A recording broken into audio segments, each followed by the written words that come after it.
Good Wednesday morning, everybody. Hope you guys are doing well. And we've got a little bit of Seahawks news, although it's partially rumor at this point. There is a little bit of news in here, and what is being said is interesting and compelling enough. And I think if you work with the two recent things that have happened with the Seahawks team over the last now couple days, I think you can kind of untangle things and see that something may be coming. So let's talk about a couple recent happenings. First, yesterday we got this tweet from Jeremy Fowler. He lists a couple of defensive backs that are supposedly available to be traded for. And one of them is Sidney Jones. So, granted, it is kind of rumor mill stuff, nothing in stone, and just because he's on available for trade doesn't mean he will be traded. But the key point here is that the Seahawks apparently are willing to trade Sidney Jones. I talked about the possibility of trading Sidney Jones a few weeks ago, and I thought it was a great idea. Him or Artie Burns, maybe and Artie Burns for all we know, both those guys are veterans. They played well last year. They have something left. They can be good players in the NFL, but they just don't really have the opportunity to do so here. Things have broken in an unexpected way for the Seahawks team, where Tariq Woolen is one of the best defensive rookies in the league. We definitely don't want to take playing time away from him.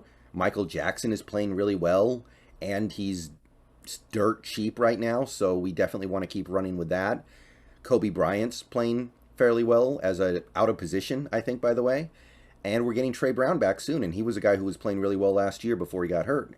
So you put it all together, and a guy like Sidney Jones and Artie Burns, while we're here, they can be good all they want to be, but there's not really an opportunity for them to get on the field barring injury. And injuries can happen, obviously, but do you really want to hold a capable veteran player making a non trivial amount of money on your bench just because you're afraid of a potential injury? In a year like this, probably not. And it's not good for Sidney either. He's in a contract year. We gave him a 1 year deal last year, and he's not getting the opportunity to prove himself to the rest of the NFL. So he probably wants out just as much as we would like to be able to get an asset for trading him. So I think trading Sidney Jones and possibly Artie Burns, great idea. But let's just keep it to Sidney Jones for the sake of this video because he's the guy who is supposedly on the trade block. And if the Artie Burns stuff picks up steam later, we can start touching on that. So Sidney Jones, relatively young player, only 27. He's been in the league a little while, but he still only 27. Long road back for him from the Achilles injury. When he first came into the NFL, he was not good. He looked like a bust. But it took some years for the Achilles injury to be in his rearview mirror. And last year, the Seahawks acquired him in a right before the season trade. And he ended up getting a lot of playing time because Trey Flowers got benched. And at first, he was terrible. The first two games he started, I think he gave up a 60-yard play in both of them, 60-plus yards. But after that, he started to settle down, and by the end of the year, he was genuinely a very good starting corner. And I was really excited when we brought him back on a relatively cheap deal in the offseason. I thought that was a good idea. Part of me even wanted to make it a multi-year extension because I saw this guy play effective zone corner in this defense without much of a pass rush. Our pass rush last year was not helping these corners that much, and he was still finding a way to grind. So, all that being said, we are talking about a half-year rental because Sidney Jones' contract expires, and any team that trades him understands that there's just a limit to the value you're going to get there because if Sidney Jones gets traded to a team and he plays good, then he's going to want a lucrative contract at the end of the year that you may or may not be willing to give him. And if you trade for him and he plays bad, well, he's going to be cheap, but he was bad. How is that good? So what you are getting in exchange for whatever you're giving up for Sidney Jones is a short-term proposition. So you're looking for a team that wants to make a Super Bowl push or a deep playoff push and has a need at corner. You do want a corner that is going to be you do want a defense that needs zone corners because that's what Sidney Jones has always been. I think part of the reason why he's getting traded is we are supposedly moving towards a more man defense, and Sidney Jones is a zone corner. That's maybe why Artie Burns stays as depth, because he's a man corner. He was a Desai guy last year. So if you trade him, you understand that he's a little bit specialized. He's not a superstar, obviously. Like, if you went up to the average NFL fan and asked them, do you know who Sidney Jones is? They might, but honestly, they probably wouldn't, right? I guess he was a second-round pick, but that was a while ago. The people who did know who he was from the draft, who were casual football fans, have probably forgotten about him. Because, he's not Jalen Ramsey. He's not Trevon Diggs. He's not a top-profile corner. So the return you get from him in a trade, regardless of the fact that he's good, is not going to be huge. I think that if you're looking for a trade comparison to make, if you moved Sidney, you would go back a couple years to the 2020 trade deadline. The Los Angeles Chargers traded Desmond King, a cornerback. He was a nickel cornerback, but still, to the Tennessee Titans in exchange for a 6th-round pick in the upcoming draft. Desmond King was a player who had been good for the Chargers. I think he even he might have actually even made a Pro Bowl as a return man at one point. He had 1 year where he had 3 interceptions and was considered to be one of the better cover nickels in the league. But by 2020, he had kind of fallen off. He wasn't the same player. And he wasn't playing that much for the Chargers. I think he only started like 3 games before they traded him. He was on the way out, and it made sense to move him for a little bit of an asset while they could. So they moved him to Tennessee. Tennessee sent back a 6th-round pick. And the Titans had a dire need for a cornerback. So you add all that stuff up, and because Desmond King was also a half-year rental, when the Chargers traded him to the Titans, his contract was almost expired. He had just that remaining year left on his deal.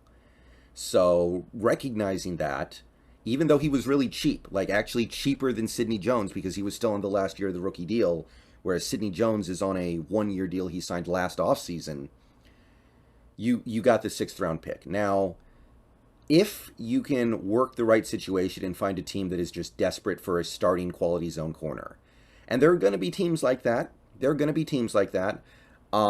just as an example, and I don't know if the Chargers would actually have specific interest in a guy like Sidney Jones, but just as an example, the Chargers are having a serious problem with J.C. Jackson. They've actually benched him now, and that's a team that is clearly all in to try to win the Super Bowl this year. So maybe you call them up and say, hey, we'll send you Sidney Jones. He can start for you in place of J.C. Jackson while you're figuring that out.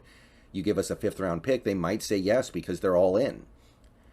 But more realistically, if you take a look at this trade and draw the comparisons and the contrasts between this situation and the Sidney Jones situation, I think you'll find things are approximately equivalent. The age is equivalent.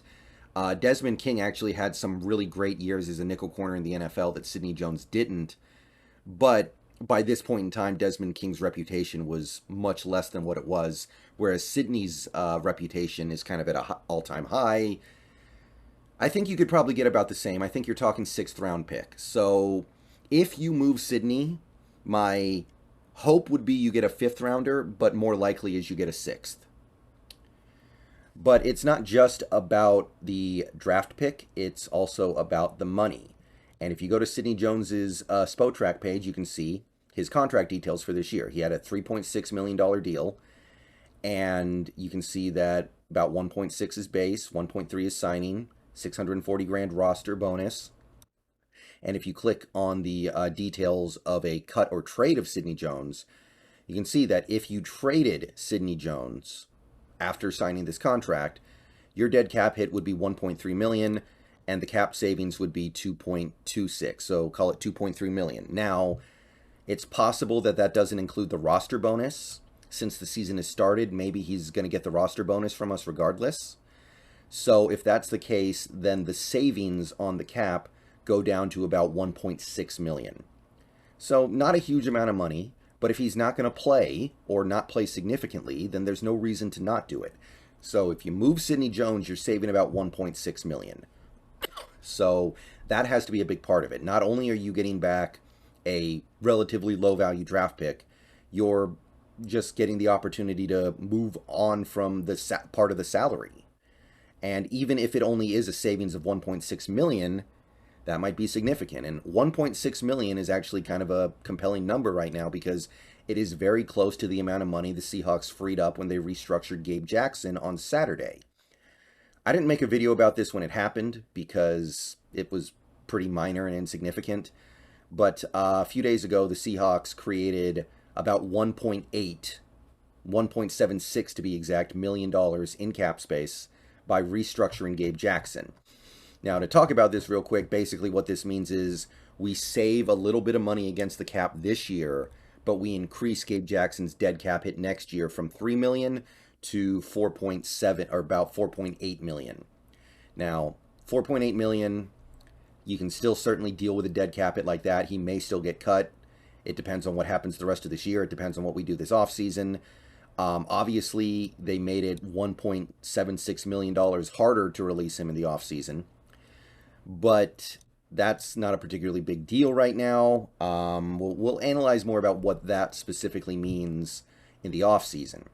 The way Gabe is playing so far this year and the situation this team finds themselves in overall, I'll gladly eat 4.76 million dead to be rid of Gabe Jackson and get a younger, better player. But you wouldn't do this for no reason. If you're gonna free up cap space by restructuring Gabe Jackson, even if it's just for 1.76 million, there's got to be a reason for it. So it seems like something else will happen. If you go to the overall Spotrac page for the Seahawks in 2022, you can see that they are right up against the cap as of right now. This number that you see on the screen does not reflect the Gabe Jackson restructure. You can also scroll all the way down to the bottom of the page and see it at the very bottom. You can see that we have slightly more than $1 million in cap space after all the contracts are paid out and the IR money's paid out and the PUP money and the dead money from the Wilson trade and the Wagner cut and a couple other cuts. Kerry Hyder, I think, Carlos Dunlap. Practice squad, you add it all up, we've got about $1 million left. That's not really enough to do anything. Now, the Gabe Jackson restructure takes us up close to $3 million. And if you move Sidney, best case scenario, you're talking about creating about $5 million total in cap space. Even if the roster bonus is still on our heads, we're talking about a little less than 4.5, more than $4 million. So depending on the status of Sidney Jones's roster bonus, if you trade him in conjunction with the Gabe Jackson restructuring, you've opened up anywhere from 4 to 5 million in cap space. You can do something with that. You can't really do that much with 1.1 million, but 4 or 5 million, you could go out and pick up a veteran. You could go make a trade. You can add to your team a little bit. Now, I don't know what the move could be. There are some logical candidates. You could find a veteran middle linebacker who's better than Cody Barton, who can hold down the fort for the rest of the season. You could trade for a safety. We had a guy in the Hawks Nest stream last night suggest Xavier Woods, a safety, who isn't playing a ton right now and would probably be an improvement over what we have. You could get some interior offensive line depth because Gabe Jackson is hurt. It's probably going to be something small like that. A player that we don't know that much about right now. A player that we wouldn't really think about unless we were spending hours just studying everything that could happen. Feels like something's going to happen, though. Maybe we're going to extend somebody in-house. Maybe we're going to give some kind of contract extension that requires a few extra million. I don't know who it would be at this point. Most of the guys seem like they're relatively well taken care of. But maybe Jordan Brooks, maybe Geno Smith. It's probably not enough money. It's probably not enough cap space to do something like that, to be perfectly honest. But feels like something's going to happen. So worth monitoring coming up. If I had to guess, I'd say we're going to bring in a couple of veterans to try to compete for playing time on this defense in particular. But we'll see. See you guys later. Go Hawks. Let me know what you think about all this. And I hope a trade can get done. I really do. Sidney Jones deserves to play, and he's got some good stuff to give.